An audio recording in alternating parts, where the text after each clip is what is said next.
भारत के संविधान के 75वें वर्ष की चर्चा के मौके पर मैं सबसे पहले संविधान बनाने वालों की दूरदृष्टि को सलाम करती हूं। एक युवा सांसद के तौर पर मैं अपनी उम्मीदों को संविधान के साथ जोड़कर खास तौर पर ये बताना चाहती हूं कि आज हमारे देश में पिछड़े, दलित, अल्पसंख्यक समुदाय को किस तरह अपने संवैधानिक अधिकारों और आज़ादियों की हिफाजत के लिए हर रोज मुश्किलों का सामना करना पड़ रहा है। Doctor B.R. अम्बेडकर के कथन से अपनी बात रखना चाहती हूँ। उन्होंने कहा था, मुझे अपने भारतवर्ष पर फक्र है कि जिसके पास ऐसा संविधान है जो लोकतंत्र, समाजवाद और सेक्युलरिज्म को संजोता है। लेकिन आज ऐसा लगता है जैसे संविधान की किताब तो है पर इसे चलाने वालों का ईमान गुम हो गया है।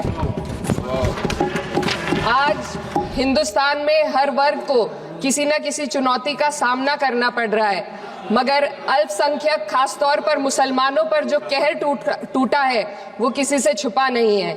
ये लोग सिर्फ अपने मजहबी पहचान की वजह से निशाने पर हैं।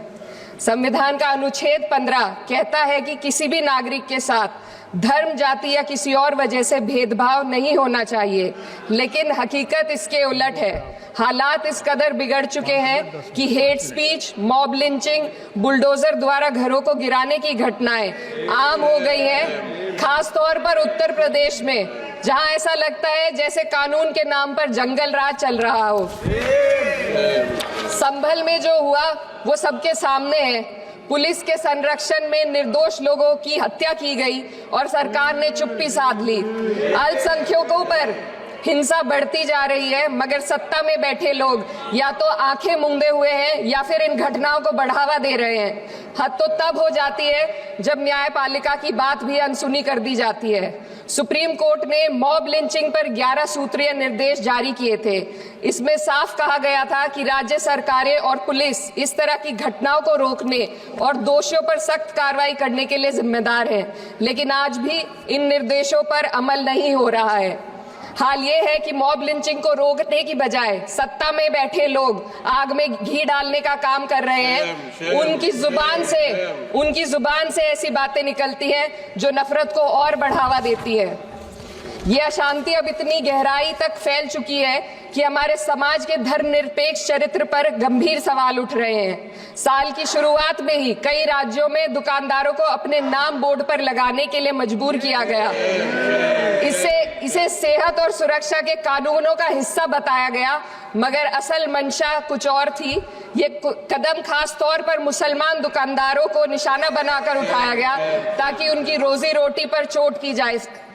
पिछले हफ्ते मुरादाबाद में एक मुस्लिम डॉक्टर को हिंदू बहुल्य मोहल्ले में घर खरीदने पर विरोध झेलना पड़ा।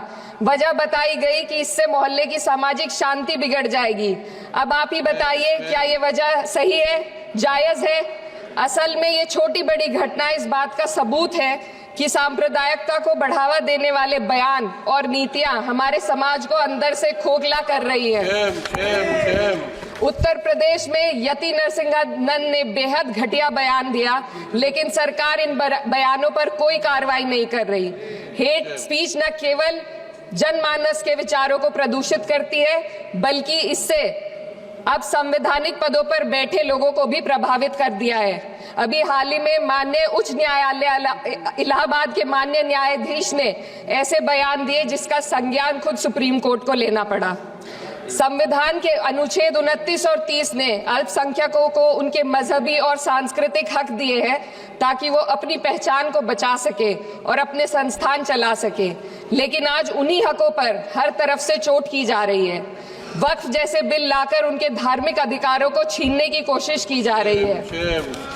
आज अल्पसंख्यक समुदाय को संविधान द्वारा दिए गए अपने बुनियादी अधिकार पाने के लिए लंबी लड़ाई लड़नी पड़ रही है। ऐसे कई मामले अदालत ने न्याय देकर संविधान की रक्षा की है, लेकिन अदालती प्रक्रिया में जो समय लगता है उसकी वजह से देश के सामाजिक ताने बाने को भारी नुकसान उठाना पड़ता है। मिसाल के तौर पर इलाहाबाद हाई कोर्ट ने 2004 के मदरसा एक्ट को रद्द कर दिया था, जिससे मदरसों के संचालन पर सवाल उठे। हालांकि सुप्रीम कोर्ट ने बाद में इस फैसले को पलट दिया और एक्ट को वैध करार दिया, लेकिन इस प्रक्रिया में जो समय लगा उसने अल्पसंख्यकों को बेचैनी और संघर्ष के दौर में डाला है। इसी कड़ी में प्लेसेस ऑफ वर्शिप एक्ट 91 भी आता है और कई अन्य अधिकार, उन्हें भी इसी तरह अदालती लड़ाइयों में उलझाया जा रहा है। ये स्थिति न केवल अल्पसंख्यकों के अधिकारों की राह में रुकावट है, बल्कि justice delayed is justice denied जैसी कहावत को सिद्ध करती है। मैं इस सदन से दुनिया भर के अल्पसंख्यकों की आवाज उठाना चाहती हूँ, खास तौर पर हमारे पड़ोसी देश बांग्लादेश में अल्पसंख्यकों के साथ जो हो रहा है वे दिल को गहरे तक चोट पहुंचाने वाला है। उनकी जान माल की हत्या की जा रही है। बांग्लादेश हो या हिंदुस्तान हो या कोई और देश, अल्पसंख्यकों की सुरक्षा, इज्जत और अधिकारों की हिफाजत हर सरकार की सबसे पहली जिम्मेदारी होनी चाहिए। मैं इस सदन से अपने देश के अल्पसंख्यकों के साथ बांग्लादेश के पीड़ित अल्पसंख्यकों की आवाज को एक साथ उठाना चाहती हूँ। ये वक्त की पुकार है कि हम सब मिलकर ये सुनिश्चित करें कि किसी भी इंसान को उसकी पहचान या मजहब के कारण डरकर जीने पर मजबूर ना होना पड़े।